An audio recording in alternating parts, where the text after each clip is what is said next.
ایک کو ذرا کم کرتا ہوں۔ بسم اللہ الرحمن الرحیم نحمدہ ونصلی ونسلم علی سیدنا و مولانا محمد صلی اللہ علیہ وسلم رسولہ النبی الکریم اما بعد قال اللہ تبارک و تعالی فی القرآن المجید والفرقان الحمید اعوذ باللہ من الشیطان الرجیم بسم اللہ الرحمن الرحیم وقضى ربك ألا تعبدوا إلا إياه وبالوالدين إحسانا إما يبلغن عندك الكبر أحدهما أو كلاهما فلا تقل لهما أف ولا تنهرهما سبحان اللہ وقل لهما قولا كريما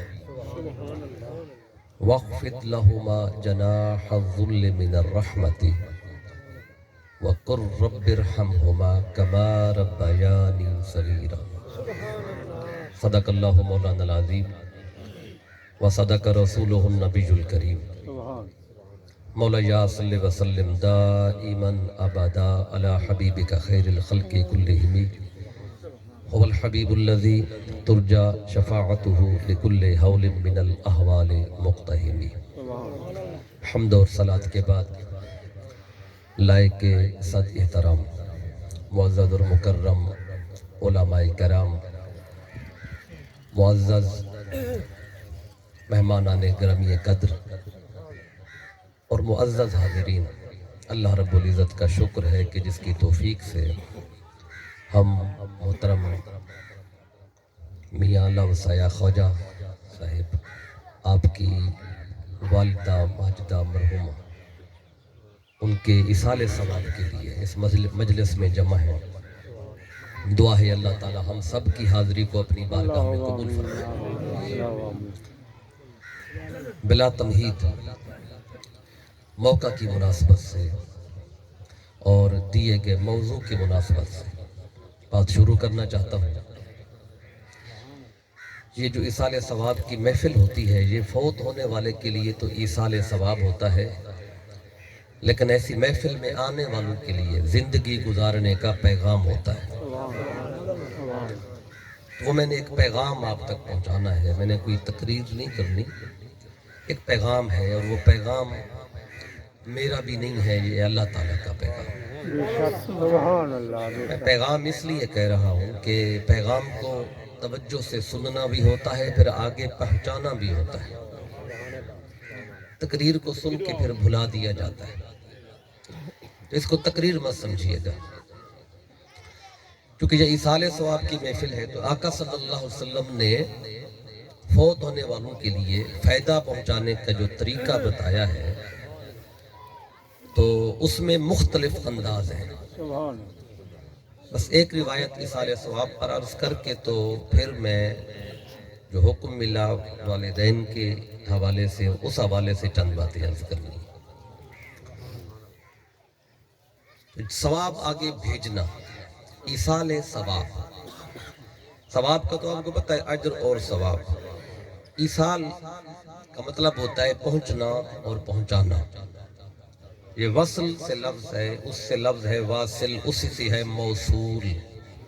یا آپ اپنے علاقے میں بھی بولتے ہیں کہ فلاں کا پیغام مجھ کو موصول ہوا، مجھے ملا، کہ ثواب کا آگے جا کے ملنا کس کو؟ جس کے لیے عمل کیا، سبحان کہ اسے ایصال ثواب، یعنی کہ عمل ہم کریں اس کا ثواب اگلے بندے کو پہنچے۔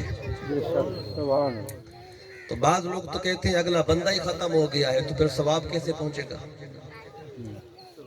کہ جس کو بھیجنا ہے، جس پتے پہ بھیجنا ہے، اس پتے پہ بندہ رہتا ہی نہیں ہے، تو پھر وہ جو بھی چیز بھیجیں گے اس بندے کو ملے گی نہیں۔ تو ایک تو یہ بھی کلیئر کر لیں کہ جس کو بھیج رہے ہیں وہ زندہ ہے، زندہ ہوگا تو اس کو ملے گا، زندہ نہیں ہوگا تو ہمارا بھیجا ہوا ملنا کس کو ہے پھر؟ اب یہ جو حدیث پاک پہلی کوٹ کرنی ہے، اسی سے یہ بات واضح ہو جائے گی تو آقا صلی اللہ علیہ وسلم نے طریقہ سمجھایا ہے. ایک تو ہے کہ قبر میں رکھ دیا, نکیرین آ گئے, اس کے بعد سوال ہوئے, جواب دینے ہیں, پھر آپ نے تیسرے دن, 5ویں دن, 10ویں دن, ہفتے بعد, مہینے بعد محفل رکھی, اس میں پڑھا, نیکی کی تو وہ آگے بھیجی. وہ بھی نیکی فائدہ دیتی ہے, پہنچتی ہے. لیکن آقا صلی اللہ علیہ وسلم نے فرمایا کہ قبر میں رکھنے کے بعد جب فرشتے آتے ہیں نا, 2 فرشتے سوال کرنے والے, تو آقا فرماتے ہیں ان کے سوال کرنے سے بھی پہلے اگر تم قبر والے کو فائدہ پہنچانا چاہو تو آقا نے اس کا بھی طریقہ بتایا ہے. اب نکیرین جو ہیں وہ جب مٹی آپ ڈال دیتے ہیں, قبر بن جاتی ہے, پیچھے ہٹتے ہیں تو 2 فرشتے آ جاتے ہیں.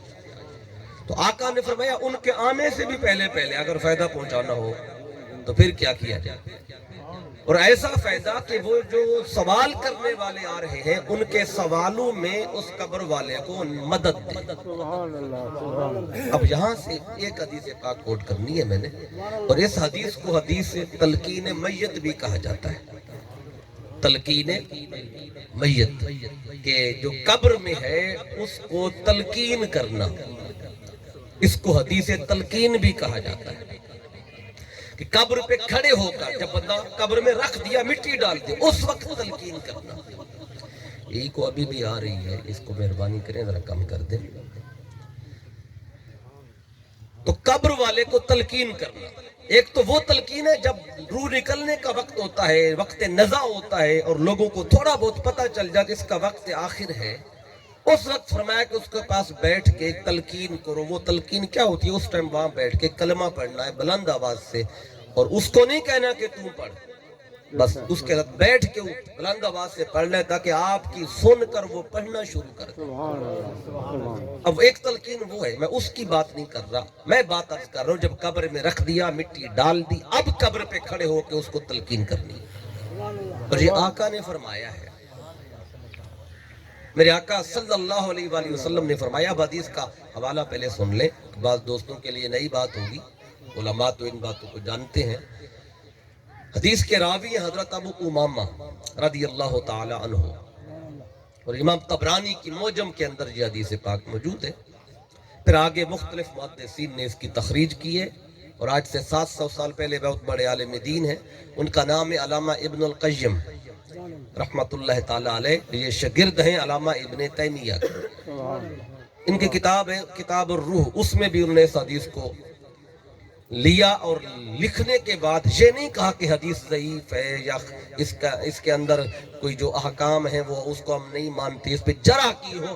کہتے ہیں حدیث لکھ کر آگے وضاحت کرتے ہیں, کہتے ہیں یہ 700 سال ہو گئے امت اس پہ عمل کرتی آ رہی ہے, اور کہتے ہیں ہمارے لیے دلیل کے طور پہ اتنی بات ہی کافی ہے کہ 700 سال امت نے اس کو اپنایا ہے.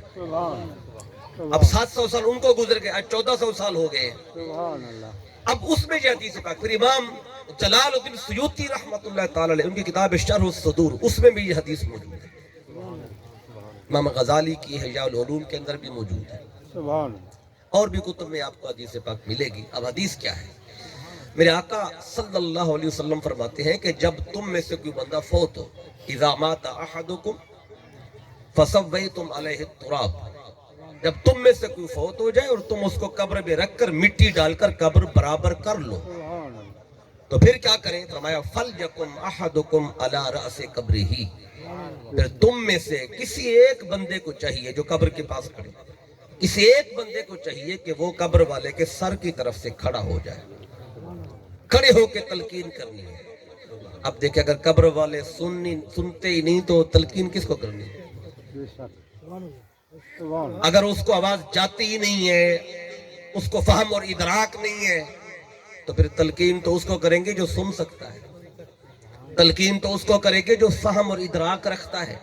آپ اپنے علاقے میں کبھی دیکھا ہے کہ ایک بہرے بندے کو کوئی تلقین کر رہا ہو جو سن نہیں سکتا, جب سنتا نہیں تو تلقین کو کیسے سمجھے. تو یہ آقا صلی اللہ علیہ وسلم کا فرمانا, صحابہ کرام کا اس پہ عمل کرنا, یہ بتا رہا ہے کہ قبر والا سنتا ہے. اب حدیث پاک میں آگے میرے آقا نے بھی فرمایا ہے, فرمایا تم میں سے ایک بندہ سر کی طرف سے کھڑا ہو اور کھڑے ہو کے قبر والا جو ہے, عورت ہے یا مرد ہے, اس کا نام لے, اور اس کا نام لینے کے بعد آگے اس کی والدہ کا نام لے. تو چونکہ میں نے سمجھانے چونکہ ایصال ثواب تو ایک خاتون کا ہے تو میں ایک نام لیتا ہوں ایک مرد کا تاکہ مثال کے طور پہ بات سمجھ آ جائے.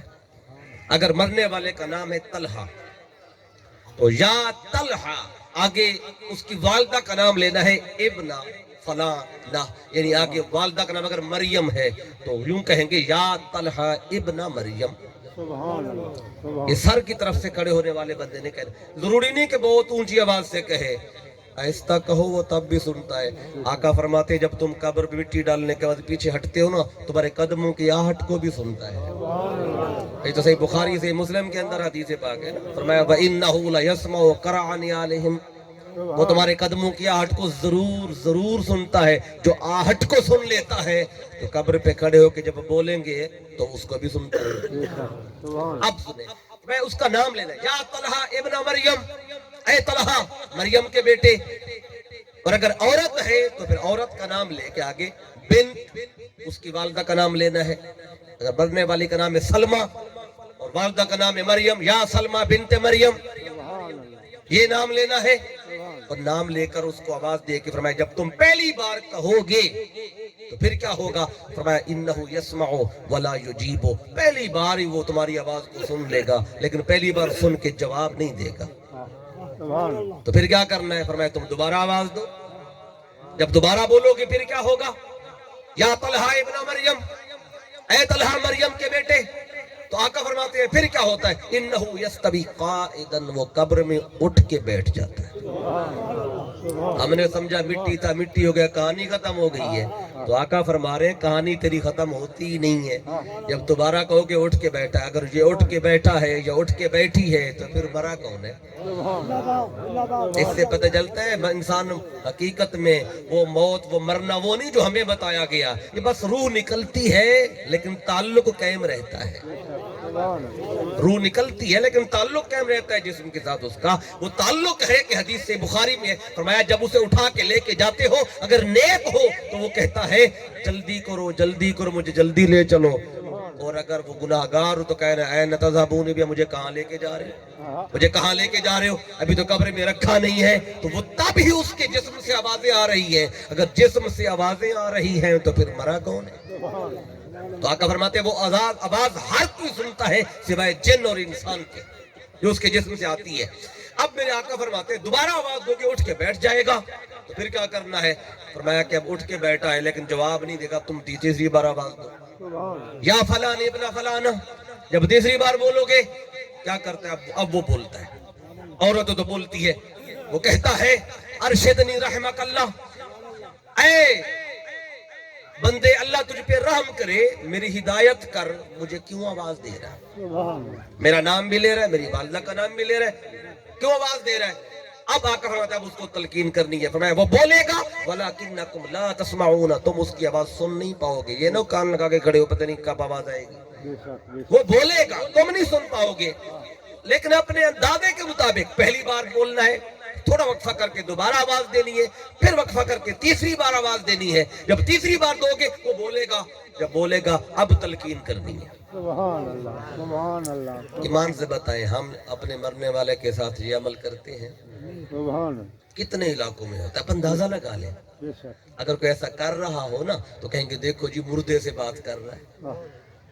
لوگ تو یہی کہیں جس ماحول میں آنکھ کھولی وہاں یہی بتایا گیا. ان کو تو آواز ہی نہیں جاتی، وہ تو مٹی سے ختم ہو گئے، ان کو تو پتہ ہی نہیں. یہ جو عقیدہ ہے نا وہ مٹی سے ختم ہو گئے، سن نہیں سکتے. یہ عقیدہ نہ قرآن کا ہے نہ مصطفیٰ کے فرمان کا ہے. سبحان اللہ آقا تو یہ سمجھا رہے ہیں. اب سنیں، اب آواز دینی ہے، وہ بول رہا ہے، اب اس کو تلقین کرنی. وہ تلقین کے لفظ سن لے جلدی سے، پھر میں اگلے مضمون کی طرف آتا ہوں. سبحان اللہ تو آقا فرماتے ہیں اس کو تلقین 5 باتیں یاد دلانی ہیں. سبحان اللہ 5 باتیں کیا؟ اسے کہنا ہے اذکر ما خرجت علیہ من الدنیا، اے قبر والے ذرا اس عقیدے کو یاد کر جس عقیدے پر تو دنیا سے رخصت ہوا ہے. کہ قبر میں عقیدہ یاد دلایا جاتا ہے. سبحان اللہ اذکر ما خرجت علیہ من الدنیا، اس عقیدے کو یاد کر. کیوں کہ قبر کا امتحان ہے ہی عقیدے کا امتحان. سبحان اللہ عمل کا بعد میں ہونا ہے. قیامت کے دن قبر والا امتحان عقیدے کا ہے، اور عقیدے میں جو پاس ہوگا اسی سے قیامت کے دن امتحان ہوگا عمل کا. اور جو عقیدے میں فیل ہے اس کو عمل کے امتحان میں بٹھایا نہیں جائے گا، کیونکہ عمل بچتا تب ہے جب عقیدہ صحیح ہو۔ پھر اب عقیدہ یاد کر، وہ عقیدہ کیا تھا؟ شہادت اللہ الہ الا اللہ وان محمد رسول اللہ وانک رضیت باللہ ربا وبالاسلام دینا وبمحمد نبیا وبالقرآن اماما۔ یہ 5 باتیں یاد دلاؤ اس کو۔ تو گواہی دیتا تھا اللہ کے سوا کوئی معبود نہیں، اور محمد مصطفیٰ صلی اللہ علیہ وسلم اللہ کے سچے رسول ہے، اور تو اللہ کے رب ہونے پہ راضی تھا، مصطفیٰ کے نبی ہونے پہ راضی تھا، اسلام کے دین ہونے پہ راضی تھا، اور تو قرآن کے امام ہونے پہ راضی تھا۔ یہ جو 5ویں بات ہے نا، قرآن کا تیرا امام قرآن تھا، یہ قبر میں بتایا جاتا ہے، کھڑے ہو کے بتایا جاتا ہے کہ تیرا امام کون تھا دنیا میں؟ قرآن تھا۔ تو جس کا امام قرآن ہوگا نا اسی کو تلقین فائدہ دے گی۔ اگر جہاں امام قرآن کو نہیں بنایا تو تلقین پھر فائدہ نہیں دیتی۔ لیکن امام کسے کہتے ہیں؟ جس کے پیچھے چلا جائے۔ تو ہم قرآن کے پیچھے چلتے ہیں، کتنا چلتے ہیں؟ اب ہمیں ایک اپنے گریبان میں جھانکیں ذرا، کتنا ہم قرآن کے پیچھے چلتے ہیں؟ مانا تو ہم نے قرآن کو امام، لیکن مانی اس کی ایک بھی نہیں، تو پھر قرآن امام تو نہ ہوا نا ہمارا۔ آقا فرماتے ہیں 5ویں بات اسے بتانی ہے، تیرا امام قرآن تھا۔ جب یہ 5 باتیں اسے بتاؤ گے وہ تم سے سن کر قبر والا دہرانے لگ جاتا ہے۔ وہ کہتا ہے میرا رب اللہ، میرا دین اسلام، میرا نبی محمد مصطفیٰ، میرا امام قرآن۔ جب وہ دہرا رہا ہوتا ہے آقا فرماتے ہیں اتنے میں وہ نکیرین آ جاتے ہیں سوال کرنے والے۔ جب وہ آتے ہیں نا، ان منکرن و نکیرن یتاخر کل واحد منہما، وہ جب ایک دوسرے سے کہنے لگتے ہیں کہ جو ہم نے اس سے پوچھنا تھا نا تو وہ تو یہ خود بتا رہا ہے۔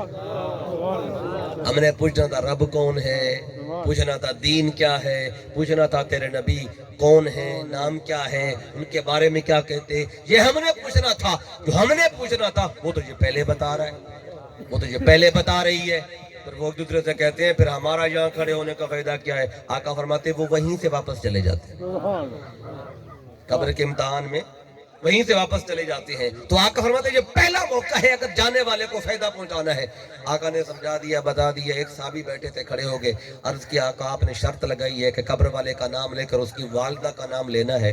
آقا والدہ کا نام تو بڑا سیکرٹ ہوتا ہے، چھپا ہوا ہوتا ہے، محلے والوں کو بھی نہیں پتا ہوتا، صرف رشتہ داروں کو پتا ہے کہ مرنے والے کی والدہ کا نام بندہ ہے یا بندی، اس کا والدہ کا نام کیا ہے۔ اب یہ تو گھر والے ہی جانتے ہیں، آقا ہمیں علم نہیں ہو، اگر اس کی والدہ کا نام نہیں آتا، باپ کا نام تو مشہور ہوتا ہے، تو آقا باپ کا نام لے لیں۔ آقا فرماتے ہیں نہیں، ماں کا نام ہی لینا ہے، اس موقع پہ باپ کا نام نہیں لینا، اس موقع پہ نہیں لینا۔ باقی بعد میں قیامت کے دن کے معاملات میں باپ کے نام سے بھی پکارا جانا ہے، لیکن قبر کے اس امتحان میں نام ماں کا لینا ہے۔ آقا ماں کا نام نہیں آتا، اب کیا کریں؟ کوئی حل بتائیں، فائدہ بھی پہنچانا ہے۔ تو میں چلو تمہیں اس کا حل بتا دوں۔ کیا ہے حل؟ آقا فرماتے ہیں اگر اس کی والدہ کا نام نہیں آتا تو پھر کیا کریں؟ فرمایا کہ ینسبہ الی امہ حوا، جو سب کی ماں ہے نا حوا، اس کا نام تو آتا ہے نا، بابا آدم، اماں حوا۔ یہ تو بچہ جو ہی طرح ہوش سنبھالتا ہے یہ نام اس کے ذہن میں ڈالے جاتے ہیں، تو حوا کا نام تو آتا ہے۔ جی آقا حوا کا نام تو سب کو آتا ہے، پھر یوں کہہ دینا یا طلحہ ابن حوا، اے مرنے والے، اے مرنے والی حوا کا بیٹا، حوا کی بیٹی۔ جب یہ بولو گے آقا فرماتے تمہارا تعلق پھر بھی قائم ہو جائے گا۔ لیکن ایک بات کا خیال کرنا ہے، جو تلقین کر رہا ہے اس کا عقیدہ بھی ٹھیک ہو، جس کو تلقین کی جا رہی ہے اس کا عقیدہ بھی ٹھیک ہو۔ دونوں طرف بگاڑ ہوا، کسی ایک میں تو تجھے فائدہ نہیں ملے گا۔ اب یہ پہلا موقع ہے، کیونکہ اصال ثواب کی محفل ہے تو میں نے چاہا ایک بات عرض کر دوں۔ اب چونکہ وقت تھوڑا ہے اور والدہ اور والدین کے حوالے سے چند باتیں جو مجھے حکم بھی ملا اور موقع بھی ایسا ہے تو میں یہ چند باتیں ضروری عرض کرنا چاہتا ہوں۔ تو میں نے ایک آیت آپ کے بلکہ 2 آیتیں پڑھی ہیں، یہ سورہ بنی اسرائیل میں 23 نمبر آیت، 24 نمبر آیت، یہ بڑی مشہور آیتیں آپ اکثر سنتے بھی ہیں، پڑھتے بھی ہیں۔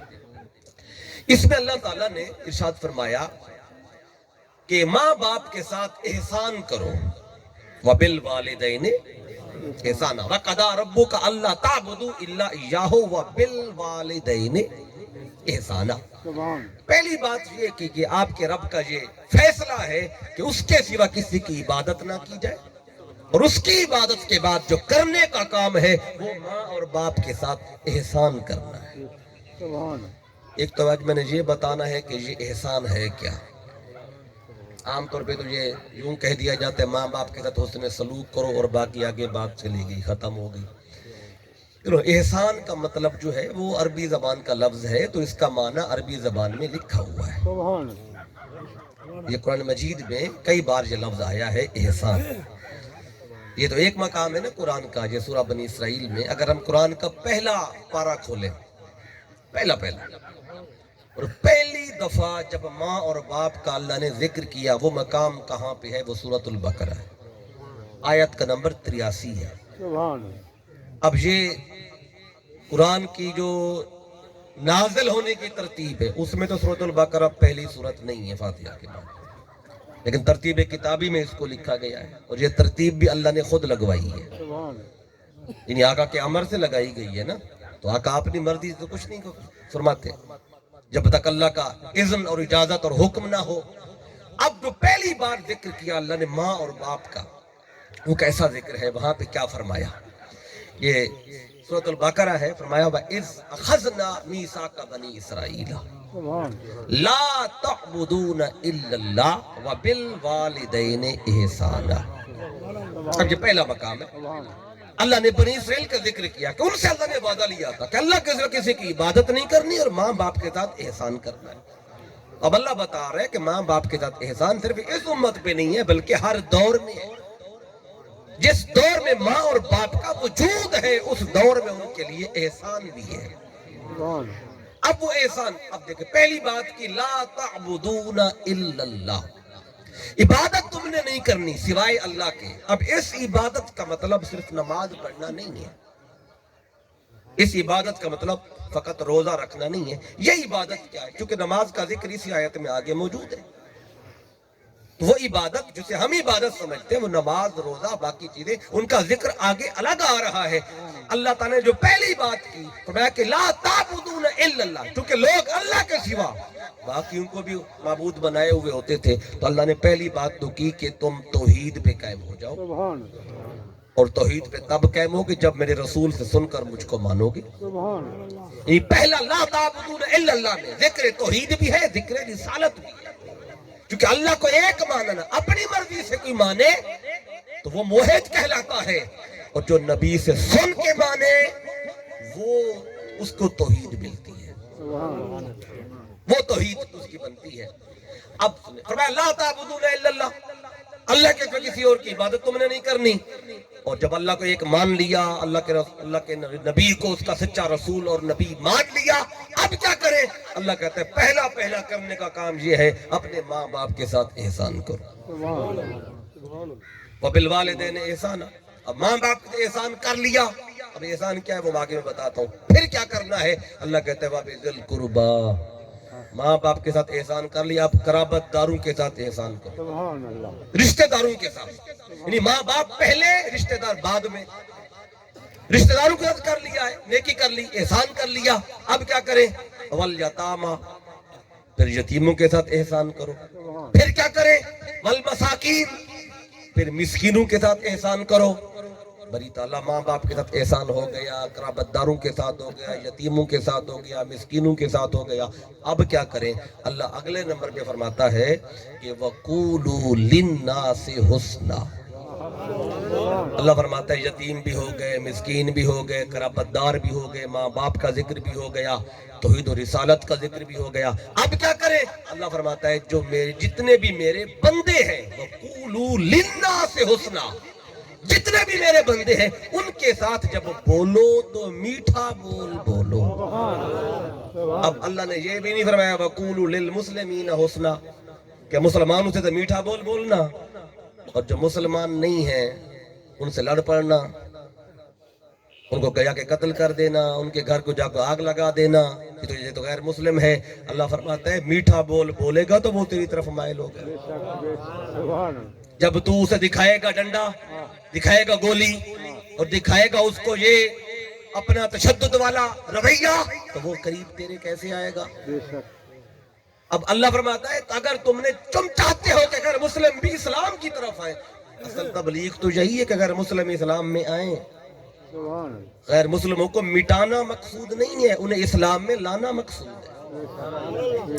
اب پہلی جنگ دیکھ لیں, اگر غیر مسلموں کو مٹانا مقصود تھا تو پہلی جنگ میں 1000 کافر تھے اور 313 مسلمان تھے. بدر کی بات کر رہا ہوں نا. سبحان 313 مسلمان تھے, لیکن قرآن مجید پڑھیں 3-4 جگہوں پہ یہ واقعہ قرآن مجید میں آیا. اللہ نے 5000 فرشتے مسلمانوں کی مدد کے لیے اتارے. یہ قرآن کہہ رہے ہیں 5000 فرشتے اتارے. ان میں جبریل بھی ہے, باقی فرشتے بھی ہیں. تو 5000 فرشتہ آیا ہے مسلمانوں کی مدد کے لیے, اور 313 مسلمان خود ہیں. سبحان اب مجھے بتائیں, فرشتہ اگر ایک بھی آ جاتا تو 1000 کافروں کے لیے تھوڑا تو نہیں تھا نا. تو قرآن مجید میں ہے کہ ایک ایک فرشتہ آتا تھا اور بڑی بڑی قومیں ہوتی تھیں, اور ایک پر ایسے ہلاتا پوری قوم الٹ جاتی تھی. تو ان پچھلی قوموں کا ذکر ہے, یہ تو مصطفیٰ کے لیے آنا تھا تو اکیلا جبریل آتا اور ایک پر ہلا دیتا, تو وہ 1000 کیا 1,00,000 بھی ہوتے تو سارے مر جاتے. ادھر 5000 فرشتہ آیا کھڑا ہے, جبریل نے ذرہ بھی پہنی ہے, تلوار بھی پکڑی ہے, گھوڑی پہ پھر رہا ہے, یہ سارا حدیث میں ہے. تو پھر مرے کتنے ہیں ٹوٹل کافر بولو؟ وہ پہلی جنگ میں کتنے؟ 70. تو 5000 فرشتے صرف 70 کو مارنے آئے. مطلب سمجھ رہے اسلام کا یہ جو رخ دکھایا گیا آج کہ مارو ختم کرو, ختم کرنا کافروں کو مقصود ہی نہیں ہے, ان کو اسلام میں لانا مقصود ہے. اب 70 مرے ٹوٹل اور 5000 فرشتہ آئے, 313 خود ہیں, ٹوٹل 70 مر رہے ہیں. تو چاہیے تو یہ تھا کہ سارے مر جاتے, واپس ایک بھی نہ جاتا, اسلام کا جھنڈا بلند ہو جاتا. آقا نے فرمایا یوں اسلام کا جھنڈا بلند نہیں ہوگا, میں چاہتا ہوں انہی میں سے کلمہ پڑھے, انہیں میرے میں حدیثوں کے راوی بنے, انہی میں سے محدث پیدا ہو, انہی میں سے مفسر پیدا ہو, اس لیے ان کو زندہ بھیجا, لیکن اس اسلام کی حقانیت دکھا کے بھیجا. وہ گئے پھر سوچ وچار میں پڑ گئے. پھر ایک دن آیا, انہوں نے کہا ہم نے بھی اپنے خداؤں کو پکارا تھا, مصطفیٰ نے بھی اپنے خدا کو پکارا, مسلمانوں کا خدا مصطفیٰ کا خدا ان کی مدد کو آیا, پر ہمارے نہیں آئے, اس لیے ہم مانتے ہیں مصطفیٰ کا خدا سچا ہے. اب عرض یہ کر رہا ہوں کہ وَقُولُوا لِلنَّاسِ حُسْنًا, اللہ کہتا ہے غیر مسلم ہے, کافر ہے, مشرک ہے, ہندو ہے, عیسائی ہے, سکھ ہے, کوئی بھی ہے, مجھے نہیں مانتے, پر تو بول تو میٹھا بول بول. جب میٹھا بول بولے گا تو کبھی تو تیری طرف مائل ہوگا, ملے گا نہیں, بیٹھے گا نہیں, اسلام کی تعلیمات بتائے گا نہیں, وہ تیرے پاس کیسے آئیں گے؟ اب یہ اسلام کا رخ ہے, دعوت دینے کا, بلانے کا, تشدد والا نہیں ہے, امن اور پیار والا ہے. اب جب یہ رخ لیں گے پھر دیکھیں لوگ کیسے آپ کے قریب آتے ہیں, کیسے آپ کے دین اور تعلیمات کو قبول کرتے ہیں. اب اللہ فرماتا ہے, اب یہ ترتیب بتا رہا ہوں حقوق کی. اللہ نے قرآن میں پہلی بار جب حقوق کا ذکر کیا نا, اللہ کہتا ہے پہلا حق میرا اور میرے رسول کا ہے, پھر ماں باپ کا ہے, پھر قرابت داروں کا, پھر یتیموں کا, مسکینوں کا, اور مسکینوں کے بعد اگر حق ہے وَقُولُوا لِلنَّاسِ حُسْنًا, لوگوں کے ساتھ میٹھا بول بول بولا, لوگوں کے ساتھ میٹھا بول بھی بول لیا, اب کیا کریں؟ اللہ کہتا ہے وَأَقِیمُوا الصَّلَاةَ, اب مصلی پہ آ کے نماز پڑھ, وَإِقَامِ الصَّلَاةِ, ابھی نماز قائم کر, وَإِيتَاءِ الزَّکَاةِ, اب زکوٰۃ دے. اب قرآن اٹھا کے دیکھیں, نماز کا ذکر بعد میں, زکوٰۃ کا ذکر بھی بعد میں, اس سے بھی پہلے لوگوں کے ساتھ میٹھا بول, اس سے بھی پہلے یتیموں کی فکر, اس سے بھی پہلے مسکینوں کا ذکر, اس سے بھی پہلے رشتہ داروں کا ذکر, اور ان سے بھی پہلے ماں باپ کا ذکر. اللہ نے حقوق بھی بتائے, ان کی ترتیب بھی بتائی. تو اب اس طرح اللہ کہتا ہے کہ تم نے ان کے ساتھ نیکی اور حسن سلوک کرنا ہے. اب یہ تو پہلا مقام ہے. اب دوبارہ کب ذکر آیا ماں باپ کا, ذرا وہ بھی آگے سورہ نساء پڑھیں, 5واں پارہ, اس میں آیت کا نمبر 36 ہے. تو اس میں پھر اللہ فرماتا ہے وَاعْبُدُوا اللَّهَ, اور اللہ کی عبادت کرو. اور عبادت کیا ہے؟ وَلَا تُشْرِكُوا بِهِ شَيْئًا, اس کے ساتھ شریک نہ ٹھہراؤ, اس کو ایک مانو. اور ایک کب مانو؟ مصطفیٰ سے سن کر. جب سن کر مانو گے پھر یہ میری توحید ہے, یہ تمہارے لیے عبادت کا آغاز ہے. جب یہ کر لو پھر کیا کریں وَبِالْوَالِدَيْنِ إِحْسَانًا پھر والدین کے ساتھ احسان کرنا ہے. پھر آگے پھر ترتیب ہے, آگے پھر حقوق کی ایک لائن ہے, ذی القربیٰ والیتامیٰ والمساکین, پھر آگے ساری وہ ترتیب آ رہی ہے. بتانے کا مقصد یہ ہے کہ دوبارہ ذکر کیا, پھر بھی ماں باپ کا ذکر پہلے اور باقی ساری چیزیں بعد. دو مقام, تیسرا مقام جو میں نے سورۃ الاسراء سے پڑھا ہے, اب بات میں نے اس پہ کرنی ہے زیادہ. اب آئی جتنا وقت ہے میں ان دو آیتوں پہ چند باتیں عرض کر دیتا ہوں. اب اللہ نے تیسرا جب ذکر آیا یہاں پہ فرمایا وَقَضَىٰ رَبُّكَ اللہ تعبدوا الا ایاہ, آپ کے رب کا یہ فیصلہ ہے کہ اس کے سوا کسی کی عبادت نہیں کرنی. وہی ترتیب جو پچھلی دو مقام پہ آئی ہے, یہ بیان کر کے پھر اللہ فرماتا ہے وَبِالْوَالِدَيْنِ إِحْسَانًا, ماں باپ کے ساتھ کیا کرو. پہلا مقام آیا اس میں احسان کا بتایا, تفصیل نہیں بتائی کرنا کیا ہے. دوسرا مقام آیا وَبِالْوَالِدَيْنِ إِحْسَانًا, فرمایا تفصیل نہیں بتائی کہ کرنا کیا ہے. یہاں آ کے تفصیل بتائی. اب یہ احسان ہے جو آگے اللہ بتا رہے ہیں. احسان میں پھر 5 چیزیں بتائی ہیں, یہی 5 میں نے بتانی ہے. اب دیکھیں وہ 5 جو اللہ نے بتائی ہیں وہ تو آگے میں بتاتا ہوں. پہلے احسان کا جو لغوی معنی ہے وہ بھی ذرا سن لیں.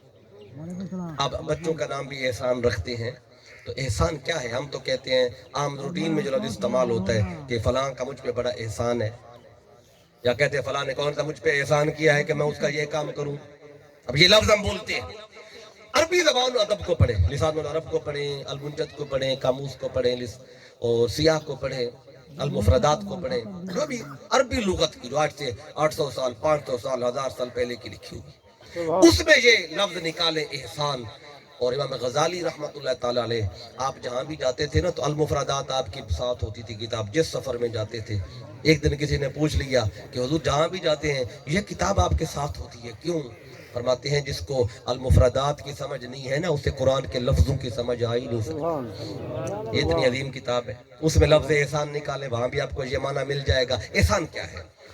اب احسان کو سمجھنا ہونا اس کے لیے 2 لفظ پہلے اور سمجھنا بڑا ضروری ہے, کیونکہ 3 درجے ہو نا, 3 درجے, تو تیسرے درجہ کا تب پتہ چلتا جب پہلے 2 درجوں کی سمجھ آئے. تیسری منزل پہ جانا ہو تو وہی پہنچے گا جو پہلی 2 منزلیں طے کرے گا. تو پہلی منزل کیا ہے, پھر دوسری کیا ہے, تیسری احسان ہے.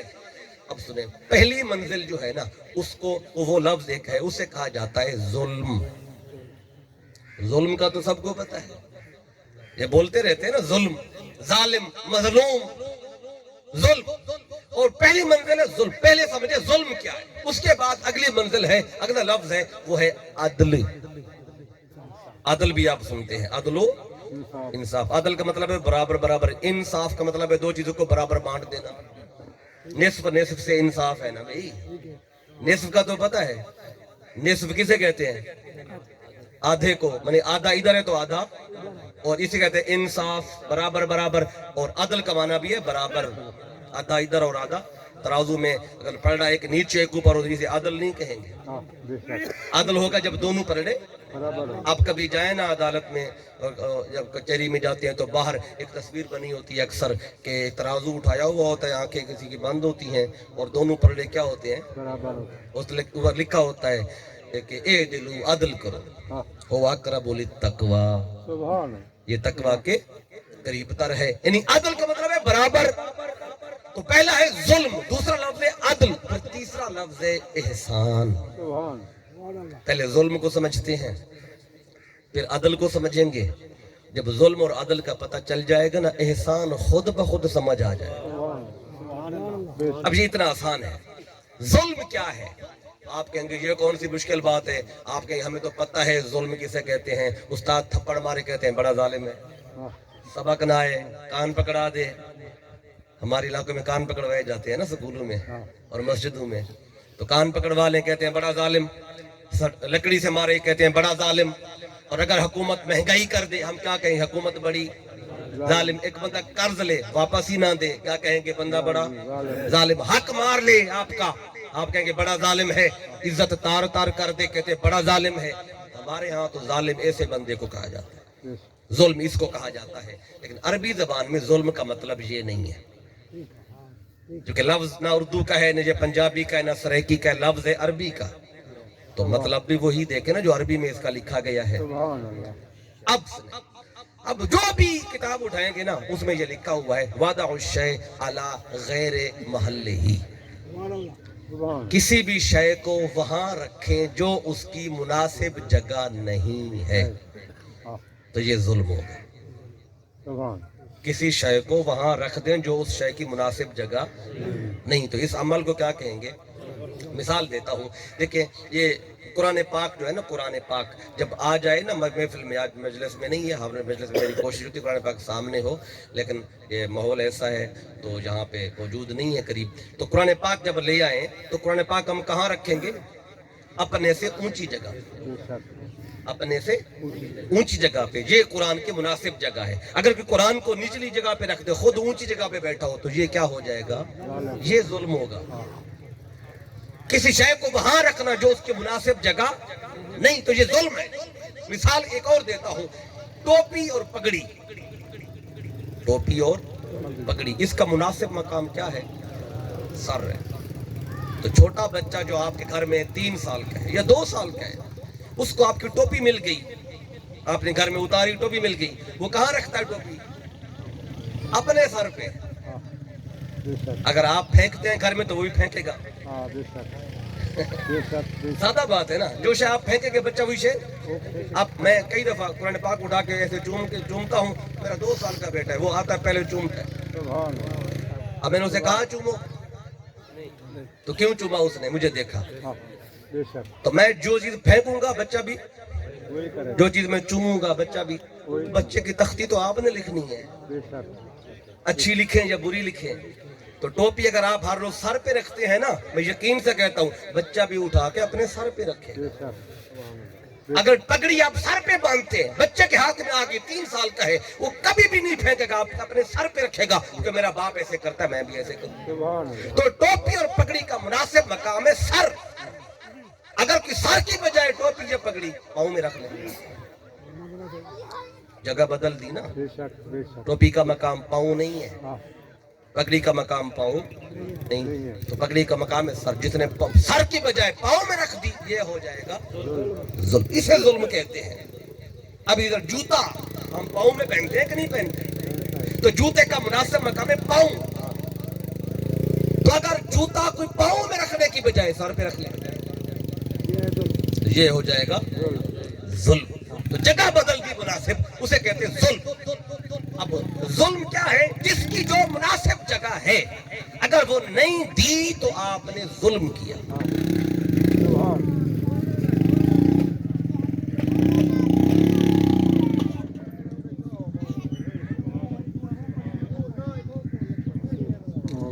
جو جس کی مناسب جگہ ہے، اگر آپ نے نہیں دی تو آپ نے کیا کیا؟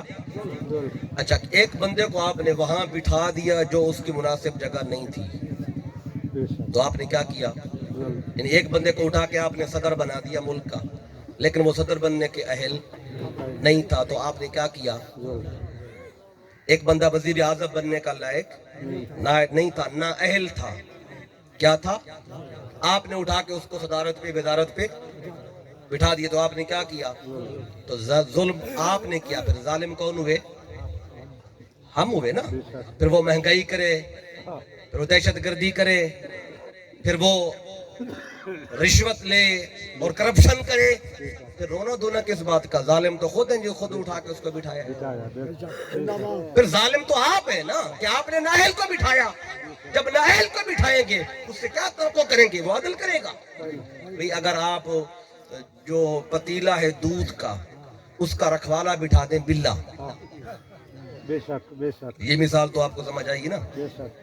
دودھ کا پتیلا ہے بڑا، رکھوالا بٹھا دیا، اللہ. تو آپ امید یہ رکھیں کہ یہ دودھ کی حفاظت کرے گا. ہاں. تو جب بلا بٹھایا آپ نے تو ظالم کون ہوئے؟ ہم. خود ہوئے نا. ہاں. بے. تو ظالم تو خود ہے. اب جو جس کی مناسب جگہ ہے اگر وہ آپ نے نہیں دی تو آپ نے کیا کیا؟ ظلم کیا.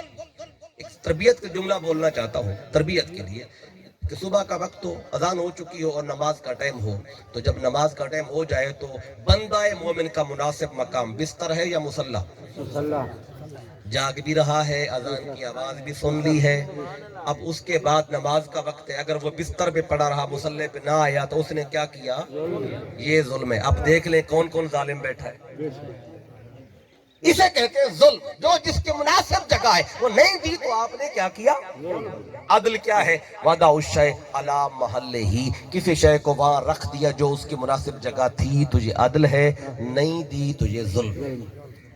کہ شریعت میں ہر شے کا ایک مناسب مقام ہے، سبحان استاد کا ایک مقام ہے شریعت میں، اگر وہ مقام آپ نے نہیں دیا تو ظلم کیا، اگر وہ مقام دے دیا تو عدل کیا۔ ہر صاحب عزت کا ایک مقام ہے، عالم دین کا شریعت میں ایک مقام ہے، ماں کا باپ کا شریعت میں ایک مقام ہے، جس کا جو مقام ہے وہ آپ نے دیا تو عدل ہے، وہ نہیں دیا تو ظلم ہے۔ عدل کہتے ہیں جتنا تھا اتنا دیا، یہ عدل ہے۔ باپ کا مقام جتنا ہے اتنا دیا، باپ کی عزت کی جو اللہ نے بتائی، رسول نے بتائی جتنی اتنی دی، استاد کی جتنی عزت بتائی اتنی دی، تو یہ آپ نے عدل کیا۔ احسان کیا ہے؟ اس سے آگے ہے عدل کہتے ہیں برابر، ایک بندے نے اپنے نیکی کی، آپ نے بدلے میں اتنی کی تو یہ عدل ہے۔ سبحان مثال کے طور پہ اب یہاں سے قریب جو شہر لگتا ہے وہ شاہ سے شہر سلطان ہے، جتوئی ہے، جتوئی ہے، تو اگر آپ ایک دن جتوئی گئے، جتوئی میں آپ کو اپنے علاقے کا ایک بندہ مل گیا، اس نے کہا چلو یہ یہاں سے آیا ہوا ہے، چلو اس کی کچھ خدمت کر دو، اس نے آپ کو بٹھایا، جوس پلایا، چائے پلائی، اور آپ واپس آ گئے، کچھ دن بعد وہ ادھر آیا اور آپ کی ملاقات ہوئی تو آپ کو یاد آئی اس نے مجھے چائے بھی پلائی تھی، جوس بھی پلایا تھا، آپ گھر لے آئے، اگر اس کو صرف چائے اور جوس پلا دیں گے تو یہ ہو جائے گا عدل، جتنا اس نے کیا اتنا آپ نے کیا۔ اگر آپ ساتھ کھانا بھی کھلا دیں یہ ہوگا احسان، سبحان جتنا اس نے کیا آپ نے اس سے بڑھ کے کیا تو تب احسان ہے، جتنی نیکی اس نے کی آپ نے بدلے میں اتنی کریں گے تو عدل ہے، اس سے بڑھ کے کریں گے تو احسان ہے۔ اب اگر اللہ قرآن مجید میں یہ فرماتا نا وَبِالْوَالِدَيْنِ عَدْلًا، کہ ماں باپ کے ساتھ عدل کرو، تو مطلب کیا ہوتا؟ ماں کا جتنا حق ہے، ماں نے جتنا پیار تجھے دیا تو اتنا دے، باپ نے جتنا پیار تجھے دیا تو اتنا دے۔ اللہ اتنے کی بات ہی نہیں کرتا، اللہ جب بھی بات کرتا ہے اللہ کہتا ہے احسان کرو۔ کیا مطلب؟ ماں نے جتنا پیار تم کو دیا تم اس سے زیادہ دو، باپ نے جتنا خیال تمہارا رکھا تم اس سے بڑھ کے خیال رکھو۔ جب بڑھ کے خیال کرو گے باپ کا، ماں کا، تو پھر ہوگا احسان۔ اب جو ماں نے ہمیں محبت دی ہے، پیار دیا، کیا ماں کو اتنا پیار دیتے ہیں؟ اگر دیں گے اتنا تو عدل ہوگا، اور اس سے بڑھ کے دیں گے تو پھر کیا ہوگا؟ احسان۔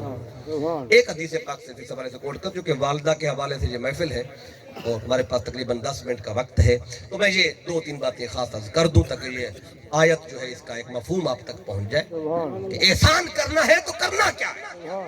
اگر کہ بس حسن سلوک کرو، بندہ سوچتا رہے گا حسن سلوک کیا ہے، باپ سے اونچا نہیں بولنا، آگے نہیں چلنا، باپ کی بات کیسے ماننی ہے، کیا کرنا ہے۔ اب اللہ نے وہ آگے ترتیب ساری تفصیل بتائی ہے، بیٹھنا کیسے ہے، بولنا کیسے ہے، باپ کے سامنے ریئیکٹ کیسے کرنا ہے، باپ زندہ ہو، ماں زندہ ہو تب کیا کرنا ہے، وفات پا جائے تب کیا کرنا ہے۔ اب یہ ساری بات اللہ نے بتائی، اس بات کو پہلے سن لیں، ماں نے جتنا پیار ہمیں دیا اگر ہم اتنا دیں تو عدل ہے، اس سے بڑھ کے دیں گے تو یہ احسان ہے۔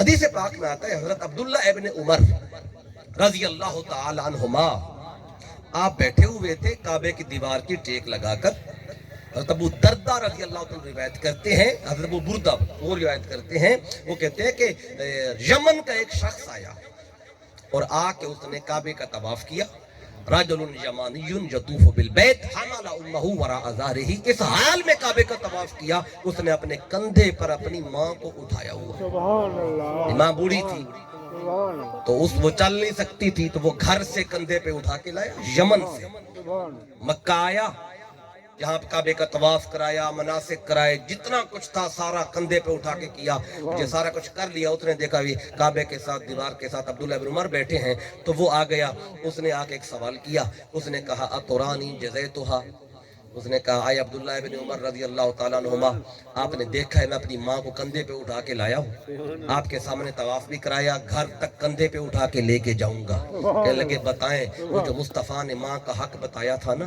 کیا وہ میں نے آج یہ کر کے پورا کر دیا کہ نہیں کر دیا؟ اور آقا نے 3 حق ماں کے بتائے، چوتھا باپ کا بتائے، صحیح بخاری میں حدیث ہے، حضرت ابو ہریرہ روایت کرتے ہیں رضی اللہ تعالیٰ عنہ، صحابی آئے عرض کیا آقا من حق کو بحسن صحابتی، حسن سلوک کے حوالے سے مجھ پہ سب سے بڑھ کے حق کس کا ہے؟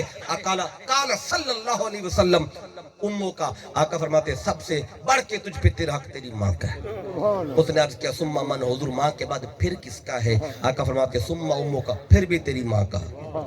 اس نے پھر پوچھا سمّا من، حضور پہلے تو حق ماں کے ہے پھر کس کا ہے؟ فرمایا سمّا اموں کا، پھر بھی تیری ماں کا ہے۔ اس نے عرض کیا آقا سمّا من پھر کس کا ہے؟ آقا فرماتے سمّا ابو کا، اب تیرے باپ کا۔ یہ باپ کا بتائے چوتھے نمبر پہ حق، اور پہلے 3 حق کس کے بتائے؟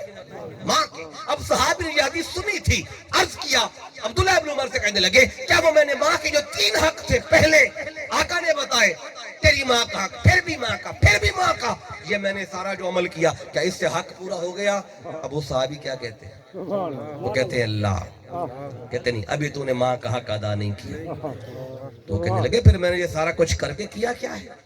تو آپ فرماتے ہیں کہ وَلَا بِظَفْرَةٍ وَاحِدَةٍ، کہ تو سمجھ رہا ہے میں نے پورا حق ادا کر دیا؟ فرمایا جب تو پیدا ہو رہا تھا نا، جب تیری ولادت ہو رہی تھی اور تیری ماں کو جو تکلیف ہو رہی تھی اس میں درد ذہ ہو رہا تھا، اور اس درد میں اس تیری ماں نے جو اس کے منہ سے جو چیخیں نکلی، آوازیں نکلی تھیں، فرمایا یہ سارا کچھ کر کے تو نے ابھی پہلی چیخ کا بدلہ بھی نہیں دیا۔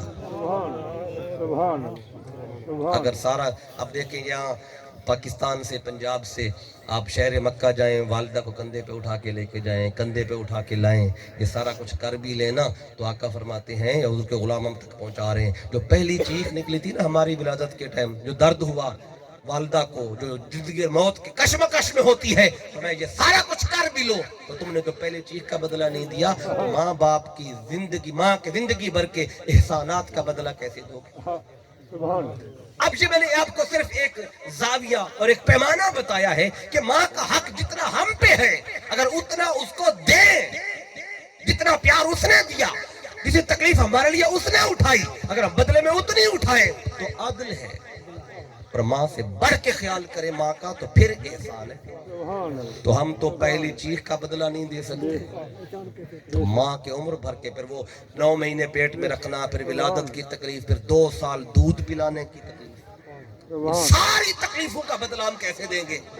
اب یہ تو ماں کا ایک بات ہے، باپ کی بھی ایک بات سن لیں پھر بات ختم کرتا ہوں۔ اب باپ کی زندگی بھر کے جو ہم سے محبت اور احسان ہے، باپ جدھر جائے بچوں کا خیال رہتا ہے، دکان پہ جائے بچے کا خیال، کاروبار پہ جائے بچے کا خیال، مسجد جائے بچے کا خیال، یعنی کیا ہوتا ہے کہ باپ کا مرکز و محور اس کی اولاد ہوتی ہے، باپ کا مرکز و محور اس کی اولاد ہے۔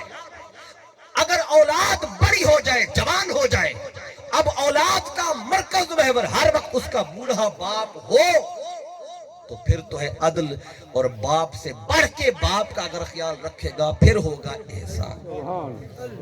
کیا باپ جتنا خیال ہمارا رکھتا جب ہم چھوٹے بچے تھے، کیا ہم آج اتنا خیال رکھتے ہیں؟ نہیں رکھتے نا۔ اگر اتنا رکھ لیں تو عدل ہے، اگر باپ سے بڑھ کے خیال کریں تو پھر کیا ہے؟ احسان ہے۔ تو یہ احسان کا معنی تھا۔ اب آیت کا معنی مکمل کر دوں، ہمارے پاس 5 منٹ کا وقت ہے، تو اب دیکھیں پہلی بات کی وَبِالْوَالِدَيْنِ احسانا، احسان کرو۔ احسان کیا ہے؟ جتنا پیار انہوں نے دیا اس سے بڑھ کے دو۔ اب آگے احسان ہے کیا؟ 5 باتیں ہیں اور 5 ہی منٹ ہیں، آج صرف اس کا معنی سمجھ لیں، پھر کبھی موقع کو تو شرابی کر لیں گے، اس کی وضاحت اور ہو جائے گی۔ تو پہلی بات کیا بتائی اللہ نے؟ احسان ہے کیا؟ اللہ فرماتا ہے اما یبلغن عندک الکبر احدہما او کلاہما، احسان یہ ہے جب تیرے ماں باپ دونوں یا دونوں میں سے کوئی ایک بڑھاپے کو پہنچ جائے، یعنی احسان اللہ دیکھتا ہے بڑھاپے میں۔ ماں باپ جوان ہوں پھر بندہ ان کے آگے جھک جائے، پچھ جائے، فرمایا یہ احسان نہیں ہے۔ ابھی تو باپ جوان ہے، وہ تجھے کھلا بھی رہا ہے، پلا بھی رہا ہے، پیسے دے رہا ہے، ٹیوشن فیس دے رہا ہے، یونیورسٹی کی فیس دے رہا ہے، نئے کپڑے لا کے دے رہا ہے، اللہ کہتا ہے یہ تو تم تے وہ کھلانے پلانے والا ہے، جب باپ بوڑھا ہو جائے گا کمر جھک جائے گی، نہ کما سکے گا، پھر گھر میں صرف بیٹھا ہوگا، پھر کمانے والا ہوگا تو، بازار جانے والا تو، نوکری کرنے والا تو، کمانے والا جب تو ہوگا، کاروبار تیرے اندر ہوگا۔ اب دیکھتا ہوں اس باپ کے آگے کرتا کیا ہے۔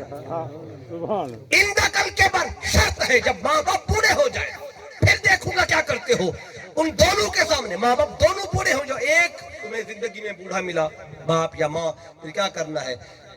فَلَا تَقُلْ لَهُمَا اُفٍّ، ان ماں باپ دونوں کے سامنے جب وہ بڑھاپے میں ہوں جو بھی کہیں نا ان کے سامنے اوف بھی نہیں کرنا۔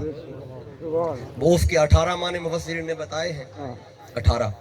اب وہ سارے بتانے لگوں تو وقت ہی نہیں ہے، بس ایک معنی جو انہوں نے لکھا ہے نا وہ کہتے ہیں اگر تم بیٹھے ہوئے ہو باہر، نئے کپڑے پہنے ہوئے ہیں نا، اور کاٹن کے کپڑے نئے کپڑے، مٹی اٹھی اور آپ کے کپڑوں پہ آئی تو آپ پھونک مار کے نا مٹی ہٹاتے ہیں، ایسے کرتے ہیں نا، تو کہتے ہیں یہ ہے اوف۔ ماں باپ بوڑھے ہو جائیں نا کسی بات پہ اتنی بھی ان کے سامنے نہ کر۔ فَلَا تَقُلْ لَهُمَا اُفٍّ، یہ ایک معنی ہے، 17 اور ہے، بس اس سے تھوڑا سا اندازہ ہو جائے گا کہ اب یہ کیا اس کا مطلب ہے۔ اب آگے بڑھنا چاہتا ہوں، پہلا سمجھ گئے، اب کیا ہے؟ وَلَا تَنْهَرْهُمَا، یعنی ماں باپ دونوں کے سامنے جب وہ آئے تیرے سامنے کوئی بات کرے، کسی بات پہ ان دونوں کو جھنکنا بھی نہیں ہے۔ اب جھنکتا کون ہے؟ جو اپنے سے کمزور کو دیکھے، یعنی تو جوان ہے باپ بوڑھا ہے، تو جوان ہے ماں بوڑھی ہے، اب اپنے سے طاقتور کو کوئی بھی پاگل جھنکتا نہیں، پتہ ہے مجھ سے زیادہ طاقتور ہے، میں جھنکوں گا تھپڑ مارے گا۔ مالی طور پہ مضبوط ہے یا جسمانی طور پہ مضبوط ہے، کبھی بھی بھول کے بھی اسے نہیں جھنکیں گے، جھنکیں گے اس کو جو چھوٹا ہے، جو کمزور ہے۔ اللہ کہتا ہے فَلَا تَنْهَرْهُمَا، ماں باپ بوڑھے ہیں، طاقت نہیں ہے، قوت نہیں ہے، معاشی طور پہ تو مستحکم ہو گیا، اب وہ بوڑھے نہیں کما سکتے، اب کسی بات پہ نہ جھنکنا۔ دو باتیں ہوگی، تیسری بات کیا ہے؟ وَقُلْ لَهُمَا قَوْلًا كَرِيمًا، اور جب بھی ان سے بولنا تو تیرا بول میٹھا ہو۔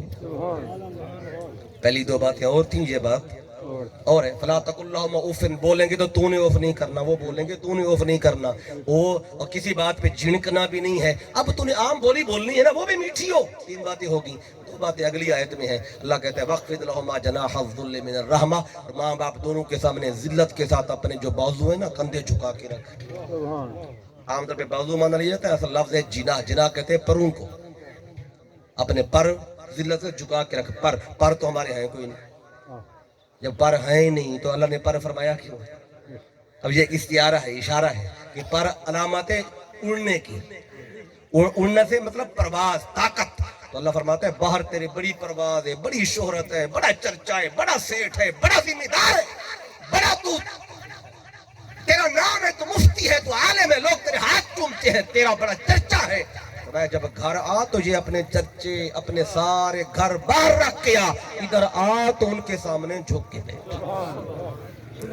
ذلت کے جو تیرے بازو ہیں نا، پر ہے، جھکا کے بیٹھ۔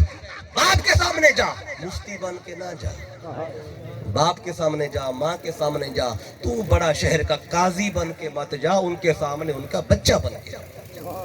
باپ اگر پڑھا ہوا نہیں ہے، تجھ سے لوگ فتویٰ اور علم لیتے ہیں، لیکن جب باپ کے سامنے بیٹھے تو جاہل لگے، باپ تیرا عالم لگے۔ ابھی بیٹھنے کا انداز بتایا۔ اچھا آخری بات بتائی، ماں باپ اگر دنیا میں نہیں ہے تو کیا کریں؟ فرمایا اب دعا مانگ۔ وَقُلْ لَهُمَا قَوْلًا كَرِيمًا کے بعد فرمایا وَقُلْ رَبِّ ارْحَمْهُمَا كَمَا رَبَّيَانِي صَغِيرًا۔ اب چار باتیں ان کے جن کے ماں باپ موجود ہیں، ایک بات بتائی، جب ماں باپ چلے گئے اب کیا کر؟ مجھ سے دعا مانگ، ان پہ رحم کی دعا مانگ۔ کیسی دعا مانگ؟ کما ربیانی صغیرا، جیسے بچپن میں انہوں نے تجھ پہ رحم کیا نا، مجھ سے ایسے رحم کی دعا مانگ۔ بچپن والا کیوں کہا؟ 2 سال کا بچہ ہو نا، 6 مہینے کا بچہ، 2 سال کا بچہ، آپ اگر اسے اٹھائیں اور بچہ داڑھی پکڑ لے کھینچے، درد بھی ہوتا ہے، پر آپ بچے پہ غصہ نہیں کرتے۔ بچے کو اٹھائیں اور پگڑی اٹھا کے پھینک دے آپ کی تو بچے پہ غصہ نہیں کرتے، بلکہ دوبارہ سر پہ رکھتے، پھر گراتا ہے، وہ ہنستا بھی اور آپ کرتے رہتے ہیں، اپنی کمر پہ بٹھاتے ہیں اور اس کے ہاتھوں کو چومتے، اگر داڑھی بھی کھینچا کہیں زخم تو نہیں آ گیا، اس کے نازک ہاتھ ہیں۔ اور یہی بچہ جب 20 سال کا ہو اب داڑھی پکڑ لے، اب پگڑی اتار کے پھینک دیا، اب ہاتھ چومیں گے اس کے، نہیں نا بلکہ اب تھپڑ ماریں گے. کیوں؟ رویہ بدل گیا آپ کا. آپ کیا بیٹا ہے، بچپن میں تھا تو یہ تھا، اب آ گیا 20 سال میں تو آپ کا رویہ بدل گیا. اللہ یہی تو بتا رہا ہے، جیسے بچپن میں ماں باپ تجھ کو معاف کرتے تھے تو مجھ سے ویسی دعا مانگ. میرے مولا جیسے ماں باپ بچپن میں مجھ کو میری کسی غلطی کو ذہن میں نہیں لیتے تھے، معاف کرتے تھے، محبت تھی. مولا تو بھی میرے ماں باپ کی بڑی عمر کو مت دیکھ، ان کے گناہوں کو مت دیکھ، جیسے وہ مجھے معاف کرتے تھے تو بھی ان کو ویسے معاف کر، ویسا رحم مانگ. اور جب یہ کر لو گے میں تمہیں درجہ احسان پہ لے آؤں. تو یہ تھا وَبِالْوَالِدَيْنِ احسان. میں نے صرف لفظوں کا ترجمہ بتایا، شرح میں جانے کا وقت نہیں، وقت پورا ہو گیا، پھر بھی 3 منٹ اوپر ہو گئے. ایک بات ضرور کہوں گا، چونکہ پہلی دفعہ آپ کے علاقے میں آیا ہوں، گھنٹہ ہو گیا تقریباً مجھے بات کرتے ہوئے. اگر اس دوران میری کوئی ایک بھی بات کسی بھی بھائی کو اچھی لگی ہو یا میرے منہ سے کوئی خیر کی بات نکلی ہو، اللہ گواہ ہے میرا اس میں کوئی کمال نہیں تھا. اگر کوئی بات اچھی لگی ہو، یہ سارا کمال، یہ ساری عطا میرے قائد، میرے استاد، میرے شیخ الاسلام ڈاکٹر محمد طاہر القادری مدد اللہ العالی، یہ آپ کے قدموں میں بیٹھنے کی خیرات تھی. سبحان اللہ سبحان اگر کوئی بات اچھی لگی ہو تو یہ ان کی طرف سے تھی، ان کو ضرور دعا دیجئے گا. سبحان اور اگر میری بات کسی بھائی کو اچھی نہ لگی ہو تو وہ نقص میرا ہوگا کہ باتیں تو اچھی تھیں، قرآن سے تھیں یا مصطفیٰ کے فرامین سے تھیں. ہو سکتا ہے میرا بتانے کا انداز اچھا نہ ہو.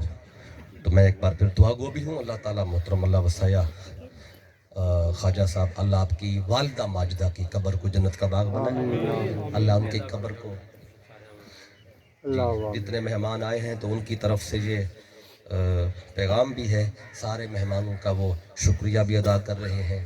تو دعا ہے اللہ تعالیٰ ہم سب کا آنا قبول فرمائے. اللہ تعالیٰ ہماری دعاؤں کو مرحومہ کے حق میں قبول فرمائے. اللہ ان کی قبر کی منزل کو آسان فرمائے اور گھر والوں کو اس موقع پہ صبر جمیل عطا فرمائے. وما علیہ الا البلاغ.